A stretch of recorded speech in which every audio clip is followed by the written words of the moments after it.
Yes. Okay. Good evening, everyone. My name is John Curran. I'm the Vice Chair of the Zoning Board of Appeals.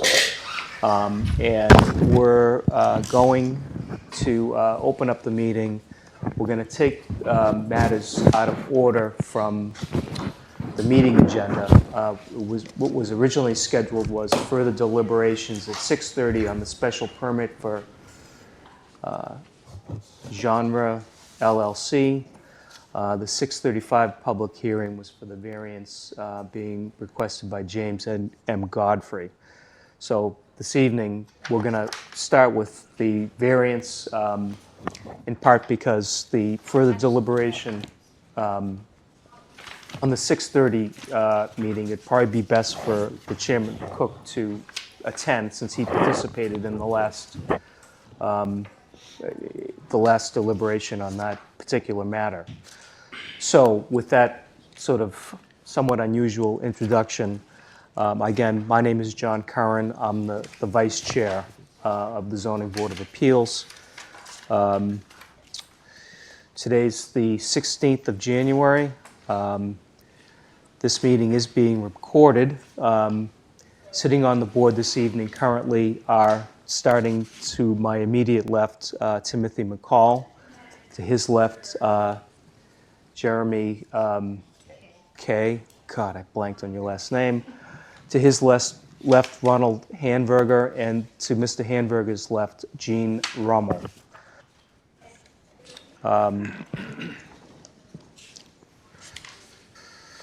So at this point, Tim, why don't you read the application into the record? Absolutely. Easton Board of Appeals will hold a public hearing on Tuesday, January 16th, 2024 at 6:35 p.m. at the Easton Town Hall, calling Corona Boardroom, 136 Elm Street, Easton, Mass. On the following petition: variance, James Godfrey, for proposed property at 612 Washington Street, Easton, Assessor's Map 33U, Lot 78, for a variance pursuant to Easton Code Book, Chapter 235, Zoning, Attachment 2, Appendix B, from the dimensional requirements for lot frontage and side yard depth in the Queesit Commercial District B for the reconstruction of a motor vehicle repair shop. This notice is available at masspublicnotices.org. I'm going to read what the different boards: Affordable Housing, not applicable. Board of Health, they put incomplete with the following note: proposed building will result in an increase in flow, currently 3 bays. Project is 5 bays plus office space. Project should include plans to connect to available sewer.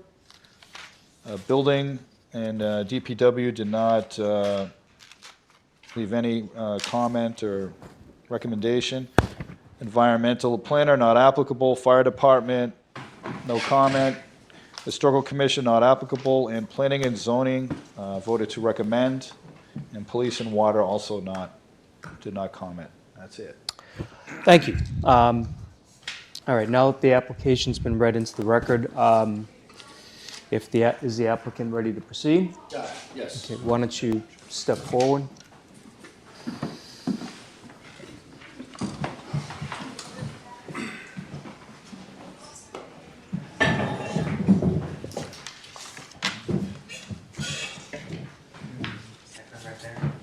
Yeah, that's fine. And you'll be participating as well? Yes. Yes. Okay, so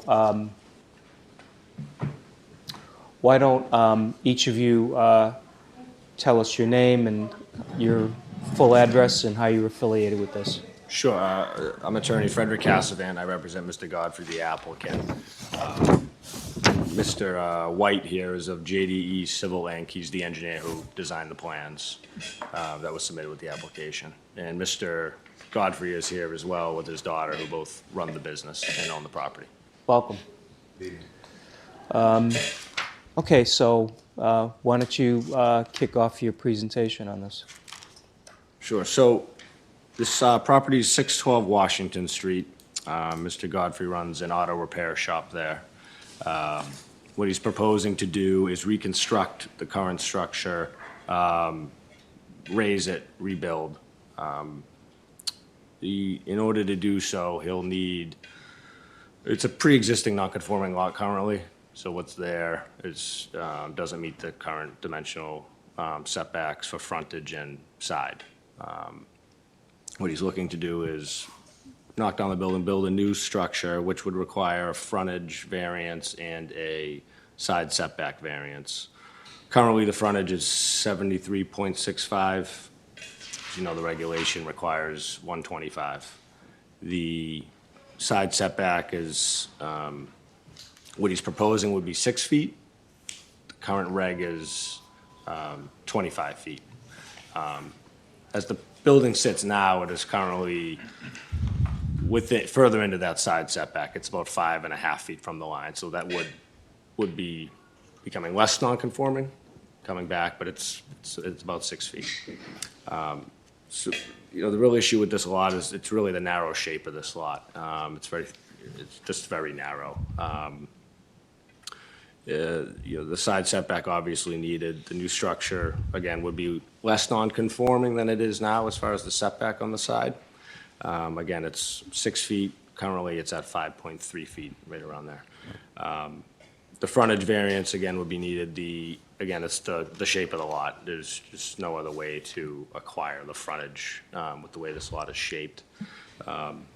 The variances and this would allow Mr. Godfrey to construct this new building, really a state-of-the-art building. They have needs for additional space.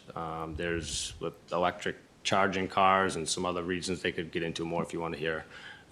They do need some more space, and they have a lot of demand. So they're really seeking to, if you look in the plan, bring the building further back.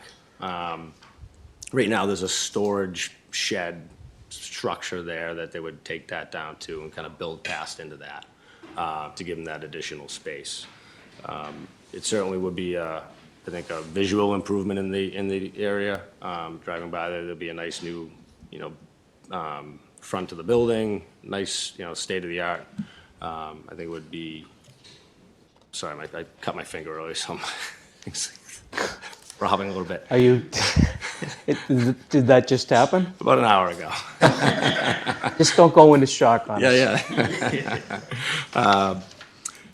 So I think to sum up, and it would be, I think, a benefit to the town. It would be a nice new facility that can handle a bit more capacity. Mr. Godfrey lives in the town. He does business in the town. From what he says, all the neighbors are, he gets along with, they're in support of it. And I'd turn it over to Mr. White now, just so he can go over the plan with the board and show you exactly what they're doing. Yeah.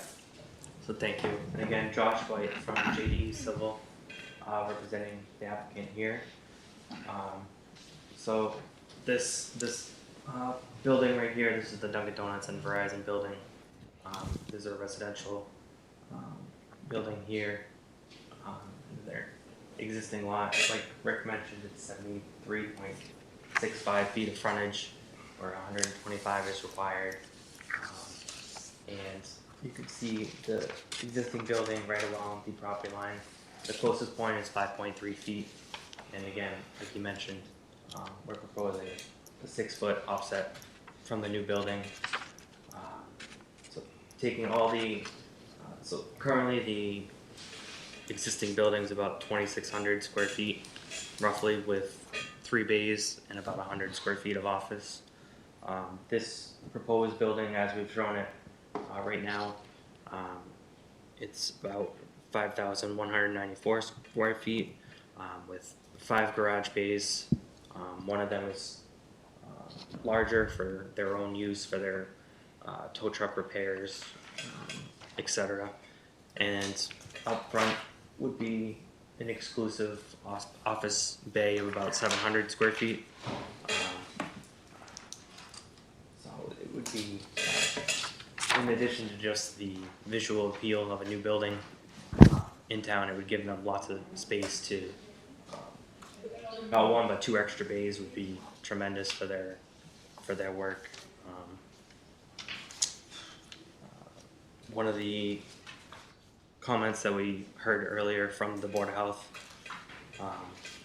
was regarding connecting to sewer. That would be the plan if we were to get the variance and proceed with the design.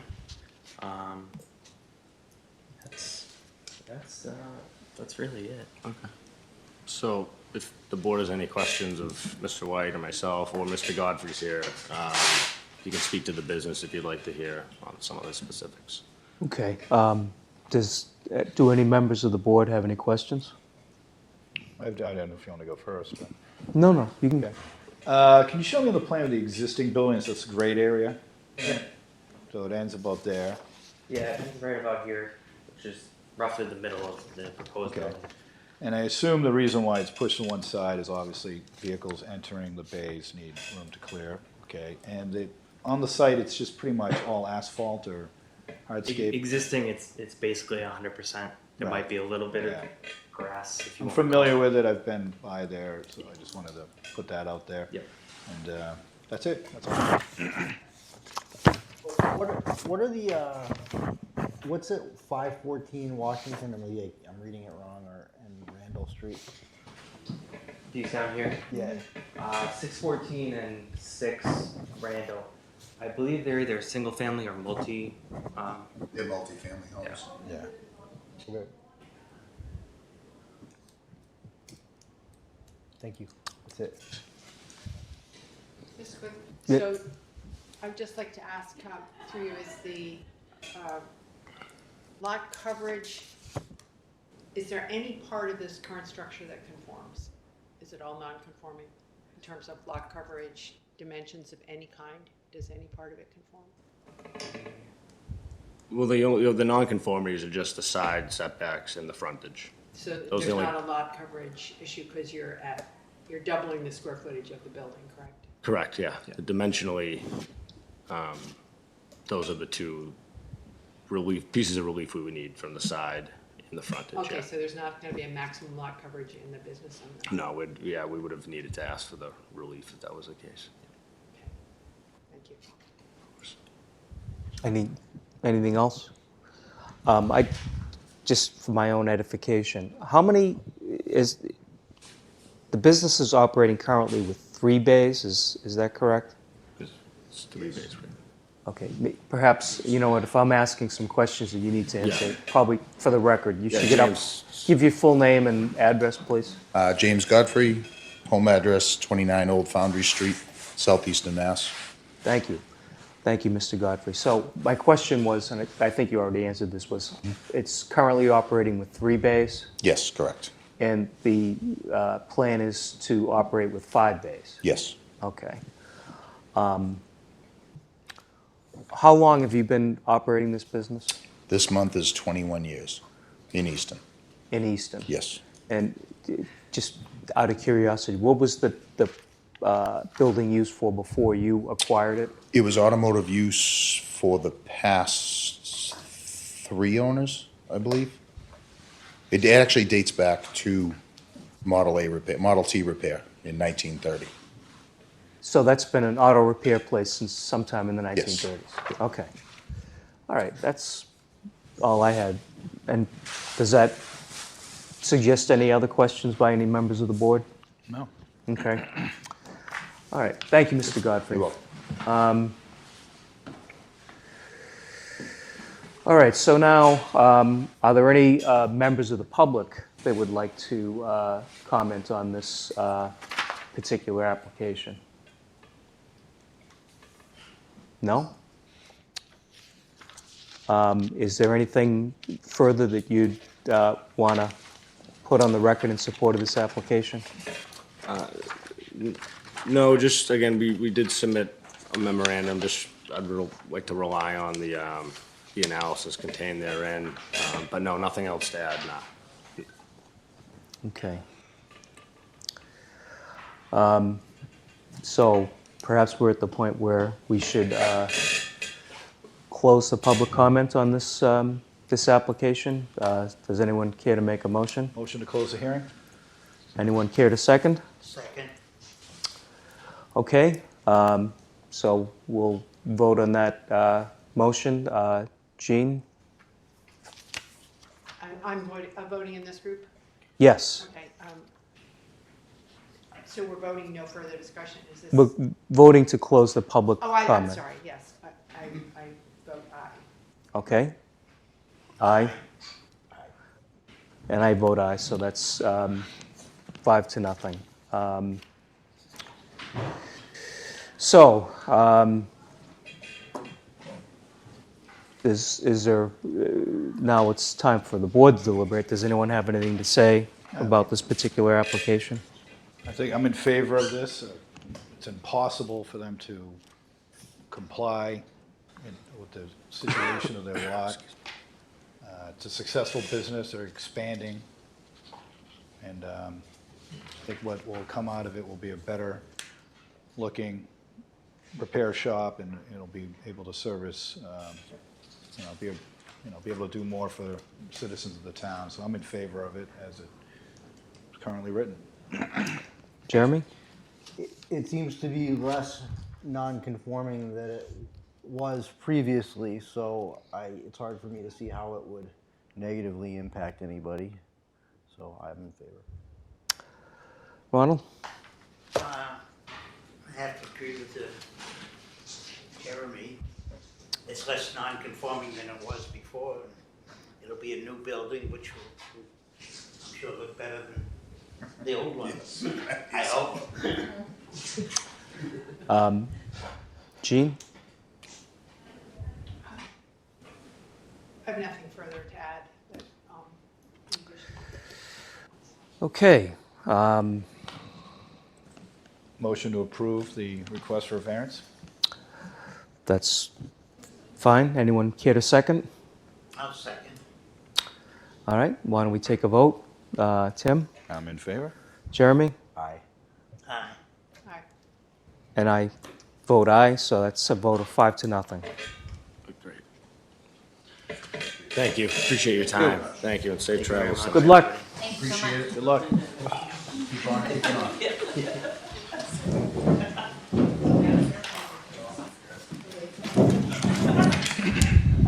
Well,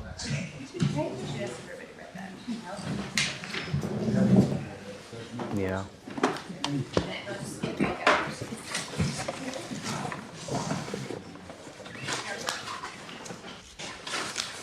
I see it in front. Right. What? Right. Oh, okay. I can't believe I had it. Those are yours. Susan, if this, the next thing where I'm not involved, am I supposed to leave, or can I sit here, or what's We're the? gonna ask Brian. Okay. Because like I was all studied up on it, and then it wasn't on my calendar. Even though Susanna and I talked about it the other day. Better do that. Okay. I'll take that off. We'll look That official. helped. Oh, yeah, definitely.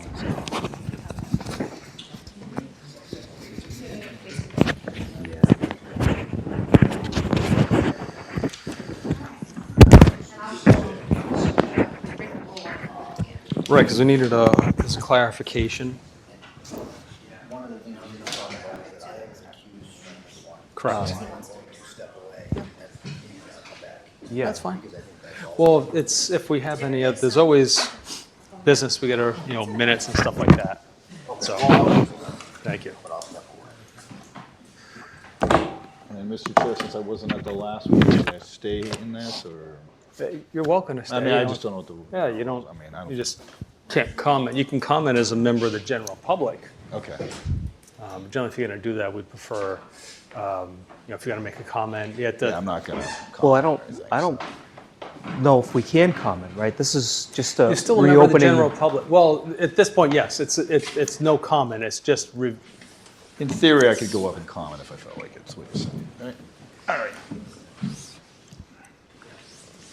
are we ready? Okay, so you've already opened everything. And they already. I voted did. on The variance. Okay. Yes, that's, Great. we took it out of order because I thought Yeah, you'd want to be that's- here. Yeah. Okay, That's all right. No. Mr. Castavon, you ready? You ready? Yes, yes. Okay. Okay, so here we are. How do I want to do this? Hold on a second here.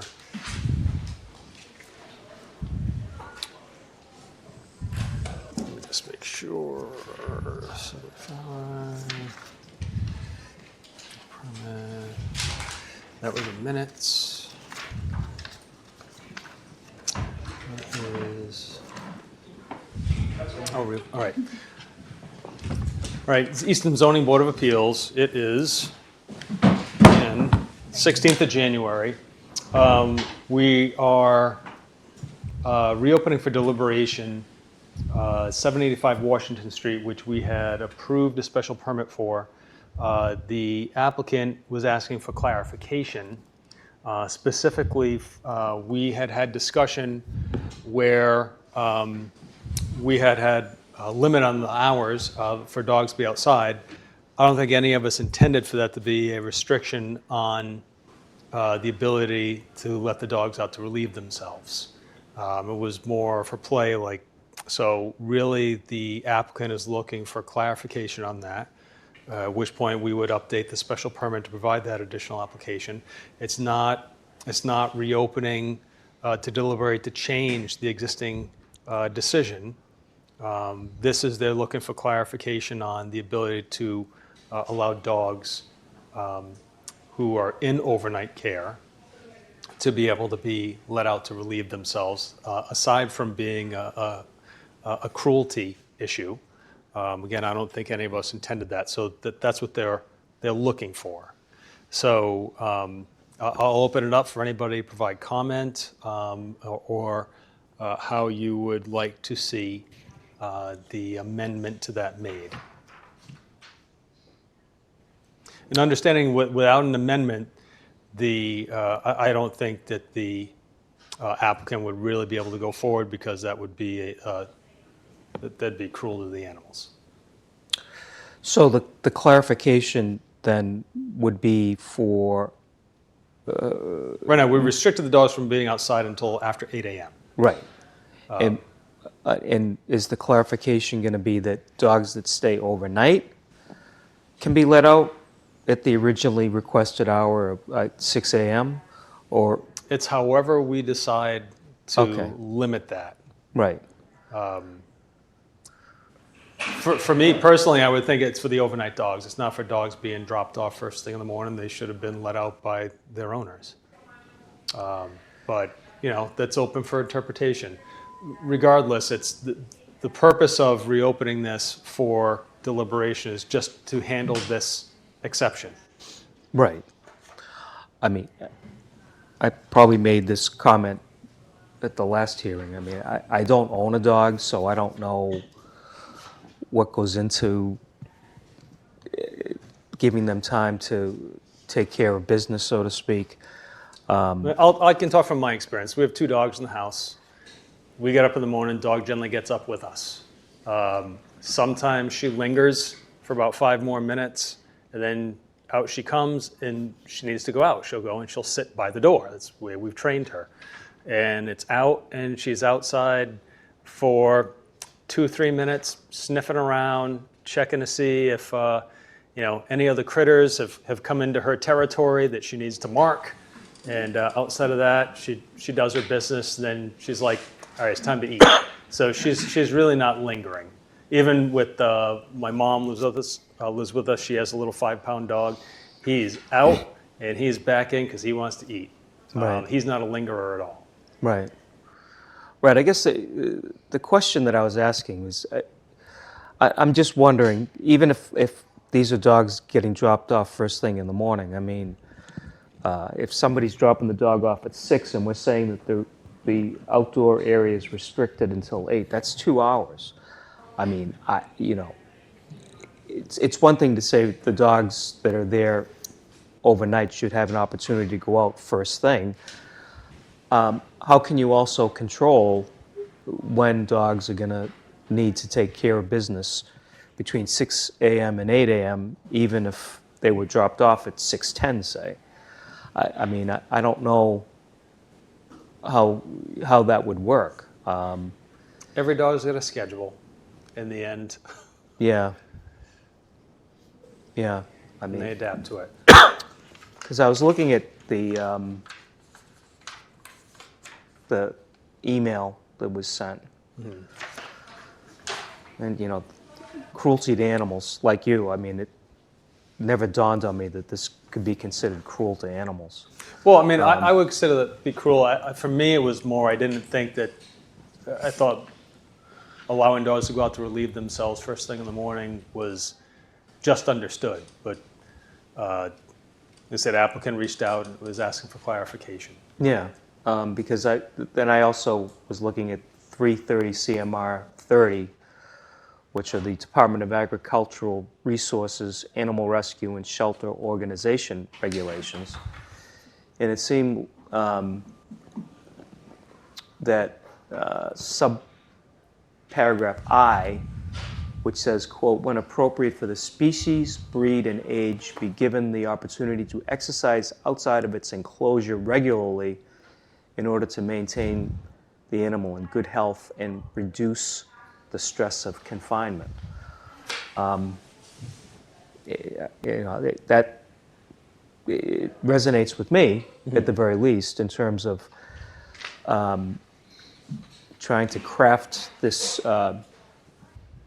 this proposal in a way that gives the dogs that need to get outside the opportunity to get out before 8 a.m. So. Oh, yeah, and I'm unclear after you just read Yeah. that. Now I'm unclear what your intention is. Well, I guess my intention is that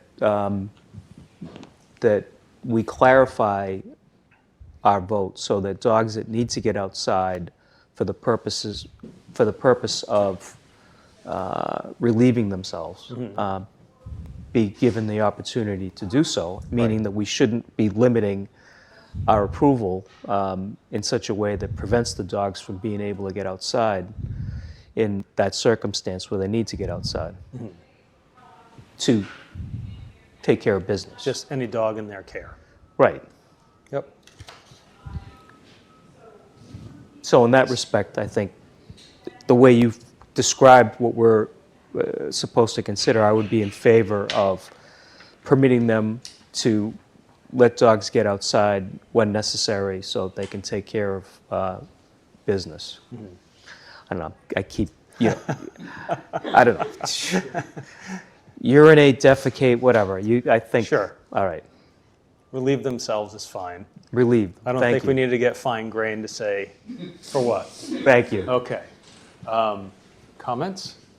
I think my original thinking was to keep the noise down. And I didn't even think of the 12-hour time frame at the time. And I know how many times my little dog wants to go out when it's warm and not raining. I'm wondering if what I was afraid of was having 75 dogs outside rambunctious and howling. If it's possible to restrict, you know, instead of 75 dogs, you know, do it in shifts so that there's not a whole bunch of dogs outside. Right. I mean, it's not a free play, Right. but I'm not used to dog parks, but when I visit my son, yeah, there's a lot of dogs running around in a park making noise. sure. Yep. Jean? Well, I think we really have to approach it a little bit differently, because when we talked about it initially, it was 6 to 6:30. Even in that case, the dog's in there for 11 and a half hours. If the initial intention was that those are the hours of operation, that the dogs are only allowed outside during those hours. You know, that they couldn't relieve themselves outside. Or that would be 11 and a half hours inside. If we have 60 dogs, it's not 75, I think it was 60 dogs that were going to be allowed outside. That perhaps, I think, as you were talking about having recycling to keep the noise down, because if the intent is to keep the noise down, I don't know that we can determine, as Mr. Kern was talking about, the age, the species, or the age, not even call it species, what do you call it? But the Breed? breed, thank you. You're welcome. It is a dog. But that these things are all dependent. it's dependent on whether or not the dog is well or whatever. And I think staffing comes into this, because I don't know if dogs are not allowed outside at all once the hours of operation are closed. So if it's at 5 o'clock or 6 o'clock, does a dog that need to go out to relieve itself go out, or are they all locked in for the night that period of time? Do they have staffing to monitor if we allow the dog to cycle? So, I'll give the example, like, we generally go to bed 9:30, 10 o'clock. Dog goes out, comes in, everybody goes to bed. And then when we get up in the morning, generally around 5, she gets up with us, and first thing we do, let her out. So my mom actually puts her little dog to bed at 6:30, don't know why, but then he goes 12 hours. So every dog is different. They're all different. That's Certainly right. My dog experience, which was up till 11, they want to go out again. Yeah. So I don't know that we can regulate that, but the idea is to keep the number. It's keep the number of dogs down, keep the noise down.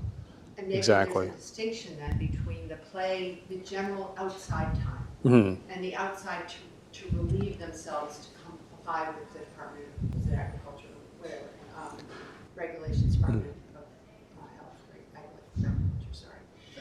But I just think that we're kind of coming at this a little bit piecemeal. It's Mhm. going to have to be a distinction. The email, the way I read it, was that the issue of dogs being outside to relieve themselves, whether it's intermittent once at a time, is different. It's something that wasn't addressed at the original hearing. We Mhm. didn't have a discussion about, we have grooming dogs, we have dogs that are there for grooming, Mhm. dogs that are there that aren't going to be kept overnight. Are the dogs that are overnight allowed to go out to relieve themselves if they want to after 6 o'clock at night? Mhm. My dogs certainly would have wanted to do that. Mhm.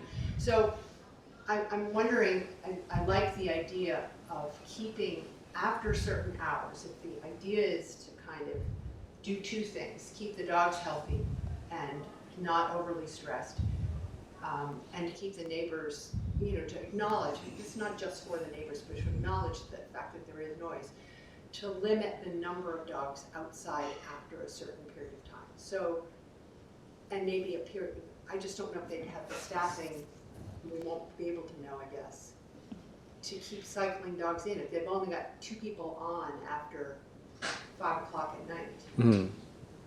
are we talking about, we've got 120, I mean, we've told them that they could keep all 200 of them, right? Even though Oh, they dropped that number. Then one- Oh, that's right, Yeah, 120. yeah. Still 120. all 120 instead of the initial 75 that they requested. Mm. We allowed them another. Mhm. Mhm. So I just think that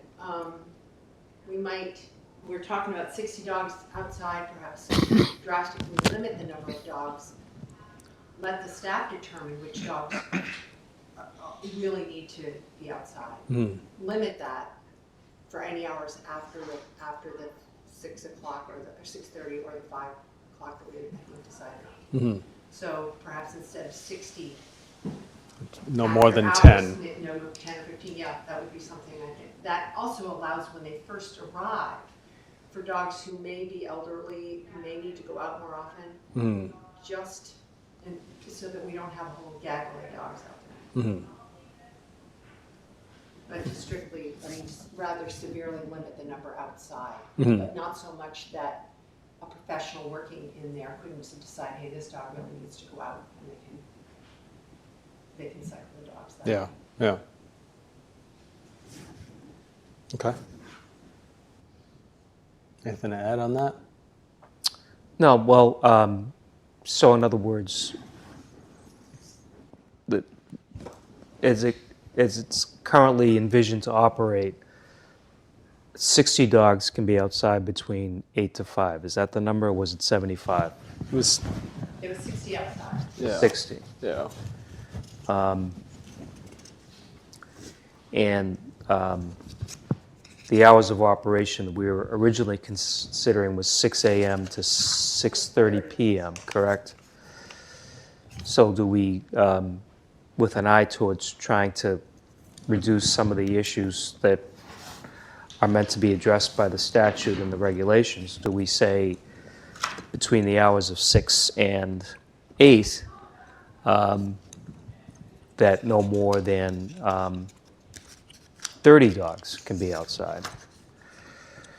And then between the hours of 5 and 6:30, again, 30. And I'm just suggesting an arbitrary number. I don't know that that's necessary, and I think it's going to be difficult for any of us to know what it is.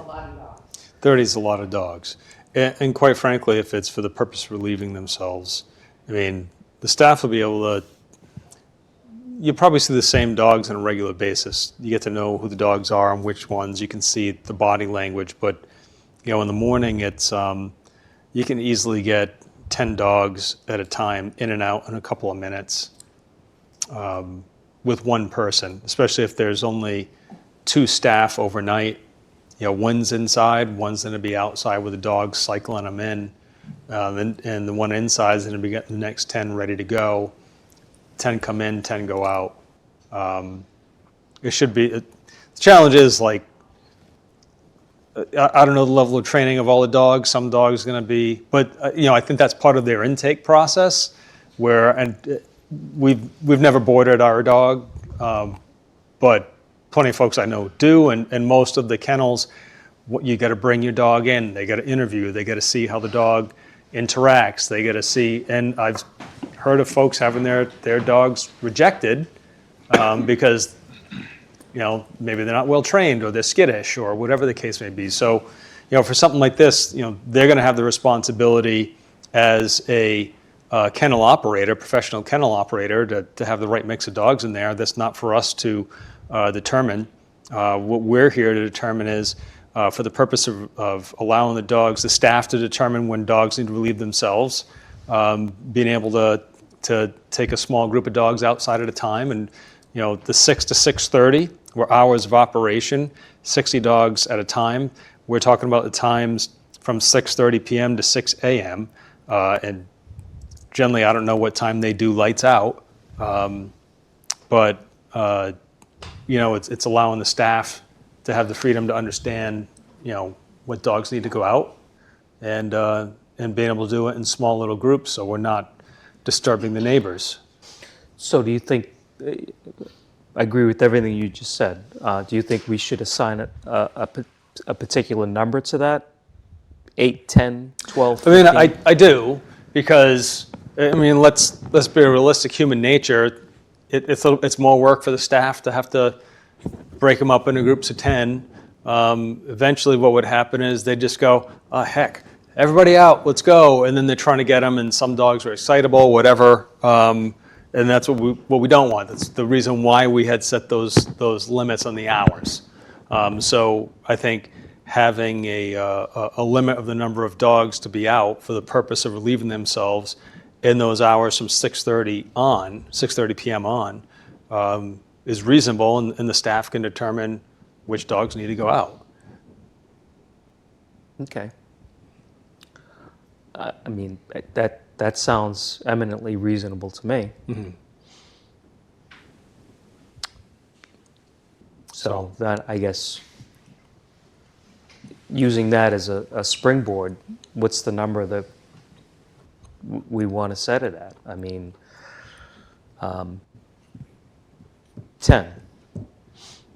I mean, I don't, it's arbitrary, but it would. I mean, it is arbitrary. I mean, they got 120 dogs. That's 12 shifts, 5 minutes apiece. That's an hour to get the dogs out to go to the bathroom. But that's if you're doing it all at the same time. Right. Like, and that's not likely. Some dogs are going to want to climb into the kennel at 8, and some aren't. Right. But you know, having some sort of limit is going to be important for the neighbors' peaceful enjoyment. So. Yeah, I agree. And that only is going to apply for those hours that we would normally not have had them out at all, right? Correct. That's from the 6:30 p.m. to 6 a.m. 60 otherwise. Right. Yeah, they have the hours dogs allowed outside be limited to 8 a.m. to 5 p.m. So it's the times outside of the 8 a.m. to 5 p.m. So that's going to be, outside of that, it's staff discretion, but maximum of 10 dogs at a time for the purpose of relieving themselves, not for going out and running around and having a great time.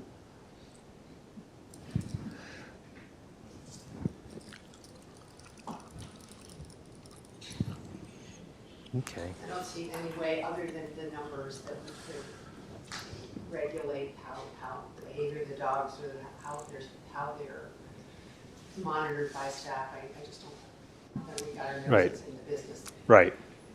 They're probably wrong. Mr. Chair, Yes, for ma'am. the purpose of the decision, are you going to take a vote on this? Yes.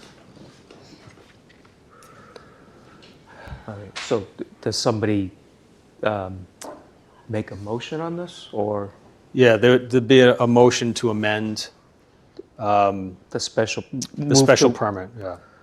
All right, so I'll make, Can I just say one thing, Mr. Chair? So the special permit has not been filed with the town clerk. We're in the process of drafting the condition, so Oh, okay. in my mind it's a condition. It is, well, it's still an amendment. Okay. So it's still a motion to amend because what we have an outline here based on our last meeting. It had been voted on, so while it hasn't been formally written, the boundaries have been set. So this, I would consider this to be an amendment to the special permit as proposed. move to amend the special permit to add the condition of, well, all right, I'll make a motion, or I'll move to amend the special permit to add a condition saying that outside of the hours of 8 a.m. to 5 p.m., the applicant is entitled to have up to 10 dogs outside at any given time for the purposes of relieving themselves.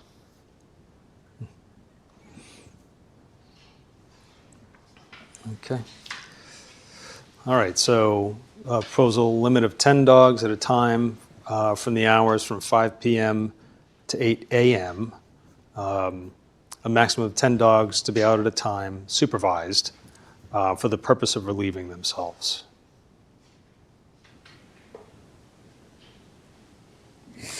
Okay, so we have a proposal on the floor to amend the special permit. Do we have a second? Second. Mr. Hanberger will second that. Any discussion? Okay. All those in favor of the proposed amendment to the special permit, we'll do a hand vote. Is that all right? Raise your hand. So 1, 2, 3, 4. That's 4-0. And I guess that's pretty much it. So since this wasn't, I think we still need to vote to close this. Yeah.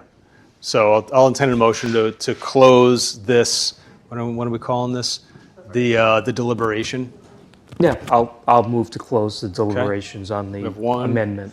Second from Ms. Rummel. All those in favor? All right, that's 4-0. Okay. So, Mr. Casfon, so Suzanne will go ahead and make that amendment. I'm sure she'll be in contact with your office. And hopefully that works for your client. And hopefully it's all right for the neighbors as well. I don't think anybody is a dog hater. But anyway. Okay. Thank you, Mr. Chair. You bet. Thanks, everyone.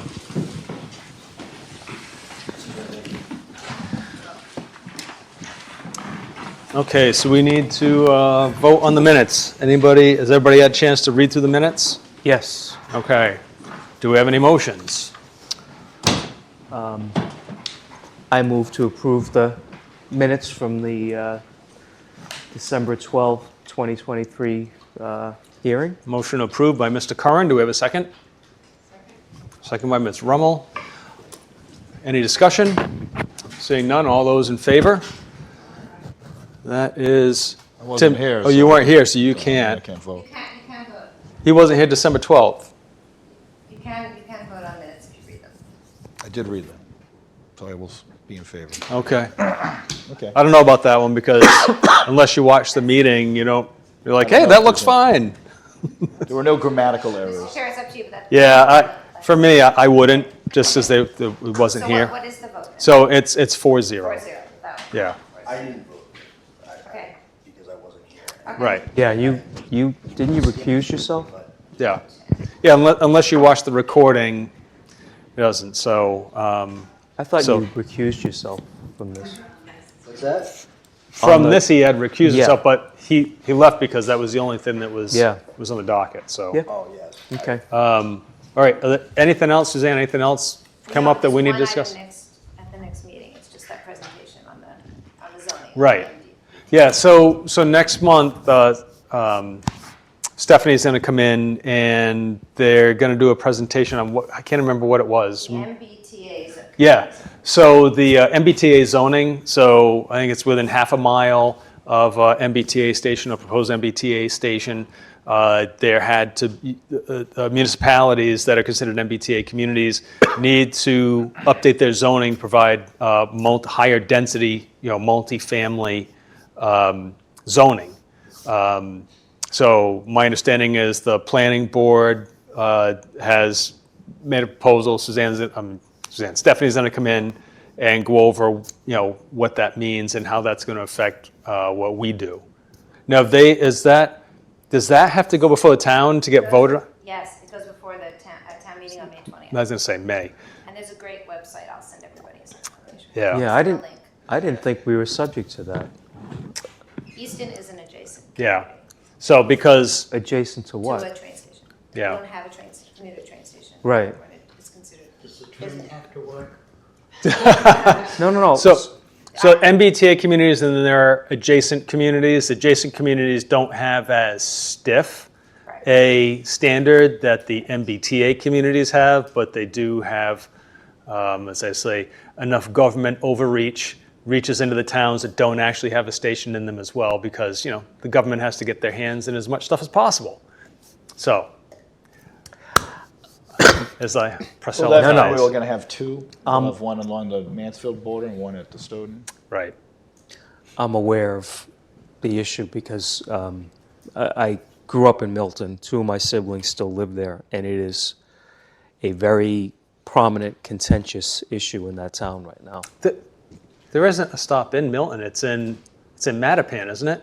No, that little trolley that runs from Mattapan Square to Ashmont, there are stops in the town of Milton. Oh, okay. Was it Reedville, Hicksville? Well, there's Milton Village is one. Okay. Cedar something. Okay, but those are surface. Those aren't rail. Well, it's a trolley. It's Okay. Yeah. Okay. I guess you'd call it light rail. Okay. The trolleys that run on them look like they come from the 1940s. I don't know how many people in the town actually use it, but they are subject to, It's the only To that. trolley line that has to stop within a cemetery. yeah, you're right. That's very cool. But anyway, so Stephanie's going to go over because we need to be experts on it because I'm sure we will see proposals from developers who, hey, listen, there needs to be more housing to make housing more affordable. Financial meltdown that started in 2007, building has never recovered. We're at least 10 years behind on building, and the current cycle we're in with real estate where our prices overall in the greater Boston area was still up 13% last year, even though interest rates went up to 8%, which is completely opposite of typical supply and demand forces. The interest rates would typically go way up. People go, nope, not doing anything. It would force the prices down, but it didn't. And it's because the inventory was so low and continues. You see it. The inventory is still very low. Yep. So we're seeing more come on, but it's going off faster. So the number of active listings right now is actually down, even though the number of listings has been up, but they've gone into contract that quick. So interest rates come down, the price is going to go up even more. And the only way to relieve that is more construction. So we're all going to be subject to it. We're going to see these types of programs coming into town. Every community is going to need to deal with it, so we need to understand it, and we need to be able to thoughtfully review those plans. So that's what Stephanie is going to present. So if you weren't sure if you could make it for February, please do everything you can. I'll make sure my calendar has the meeting date on it. Good Lord. Is it possible, just by the way, is it possible that we can send out meeting invites for the, yeah, that way you don't have to check to see. Now it's just like send out the meeting invite and you can see if it's accept or reject. And, because normally I don't know why it wasn't on my calendar. I will use my invites, sure. It's a good thing you have my cell phone. I missed one early in my tenure. Never happened again, did it? Nobody, no, it didn't. But yeah, nobody seemed to care Yeah. either. So So I guess that's it. So at this point, we'll entertain a motion to close. I'll move to close. Mr. Curran? Mr. Handberger, all those, any discussion? Anybody want to hang out more? No? Okay, all those, vote, that would be 5-0, Oh, what time is it? 6-0. 37:29. Well, it depends on who's an alternate, 5-0. We have